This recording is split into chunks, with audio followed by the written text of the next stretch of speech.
Hey everyone, it's Greg here with the Hunting Public, and today I'm out practicing with my longbow, getting prepared for the upcoming deer season.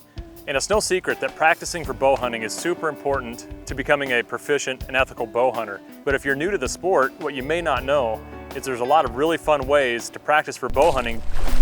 Good shot. Oh yeah, we got him. Anytime you can get your bow out and shoot is great. You know, if you're just shooting a few arrows in the backyard every day to maintain your form, that's awesome. But getting out into the field and practicing under more realistic hunting conditions is going to go a lot farther to helping you be prepared for the upcoming season. And the great thing is, it's a lot of fun to invite family and friends. Even if you don't bow hunt, these are still really fun ways to practice with archery equipment. So let's get into it. The first one is what I'm doing today, and that is simply stump shooting, or it's also known as roving. The idea behind stump shooting is simple. Just take a hike through the woods or through the field, and as you go, just randomly pick targets to shoot at. It could be a clump of leaves, a rotten stump, or if you don't have a good backstop to shoot at, take a small target with you that you can just throw. And this is a fun way to practice under realistic hunting conditions. You're out there in the summer, you're sweating, you got mosquitoes, you got to deal with all those elements that you're going to be facing when the season opens. It's great for practicing up on range estimation and learning how, shooting from awkward angles can affect your accuracy. Another fun way to practice bow hunting with your friends is going to 3D shoot. And these are typically put on by your local archery club. And the course typically consists of 20 to 40 targets that may range from something as small as a groundhog all the way up to something the size of an elk or a moose. Well, some 3D courses you're allowed to use rangefinders, especially in the non-competitive classes, but personally I think it's a great way by not using a rangefinder to get more practice at range estimation. Because when you're hunting, you're not always going to have the luxury of pulling up that rangefinder when the opportunity arises at an animal.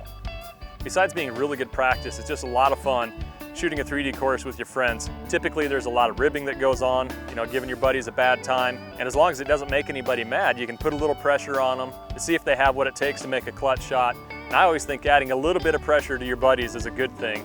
Because again, when it comes down to the moment of truth, when you're shooting at an animal, the more time you spent shooting under stressful situations, the more confidence you're gonna have and the better off you're gonna be. Okay, we've talked about stump shooting, going to 3D shoots.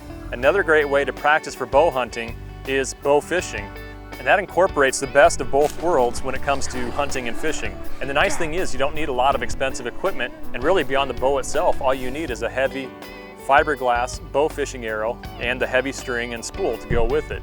There's really not a lot of gear involved. And the great thing is, just about anywhere that you live, there's probably going to be some kind of bow fishing opportunity, because rough fish like carp can exist in really just about any kind of water environment, whether it be a pond, lake, river, small creek. So not only is it a lot of fun and you can put some food on the table, but also you're helping to remove invasive fish species from the environment. And in the case of Asian carp, they cause a tremendous amount of damage to the environment that they live in.